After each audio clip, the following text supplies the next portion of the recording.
Hello friends, ఎలా ఉన్నారు అందరూ? మేమైతే ఈరోజు మా దగ్గరలో ఉన్న నాగోల్లో మట్టి వినాయకుడి దగ్గరికైతే వెళ్ళామనమాట. మాలతి చాలా రోజుల నుంచి ఖైరతాబాద్ వినాయకుడు దగ్గరికి తీసుకెళ్ళని అడుగుతుంది. బట్ ఈసారి అక్కడికి కాదు, నేను ఒక ప్లేస్ చూపిస్తా అని చెప్పేసి మట్టి వినాయకుడి దగ్గరికైతే తీసుకొచ్చేసాను. సో ఖైరతాబాద్లో ఎంత హైట్ అయితే వినాయకుడు ఉంటాడో అంతే హైట్లో, అంటే నా దగ్గర కొంచెం చిన్నగా ఉంటాడేమో అంతే. కానీ ప్లేస్ అయితే ఇది సూపర్గా అయితే ఉంది. సో టోటల్ ఇక్కడ నిమజ్జనం కూడా ఇక్కడే చేస్తారంట. నేను చూద్దామని చాలాసార్లు అనుకున్నాను.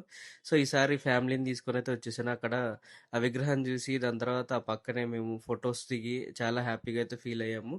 విష్ణు నివృత్తి కూడా చాలా ఎంజాయ్ చేశారు. పక్కనే ఉన్న పిల్లలు ఆడుకోవడానికి పెట్టిన ప్లేస్ ఏదైతే ఉందో దాంట్లో విష్ణుని చాలా నుంచి బయటికి తీసుకెళ్ళాను నేను. సో అక్కడ వాడు బాగా ఎంజాయ్ చేశాడు. అట్లానే మేము రిటర్న్ వెళ్ళిపోయేటప్పుడు పక్కన బొమ్మలు, మనం తిరణానికి వెళ్తే ఎలా అయితే ఉంటుందో అట్లా బొమ్మలు అవి పెట్టారు. అక్కడ నివృత్తి కూడా బొమ్మలు కొనుక్కుంటానంటే వాళ్ళకిద్దరికి 2 బూరలు లాంటివైతే కొనిచ్చాము. తర్వాత మా చెవులు చిల్లులు పడేలాగా ఊదారాళ్ళు. సో, సో మేమైతే చాలా ఎంజాయ్ చేసాము ఈ వినాయకుడి దగ్గరికొచ్చేసేసైతే. ఈసారి మా వినాయకుడు దర్శనం ఇలా అయితే అయింది.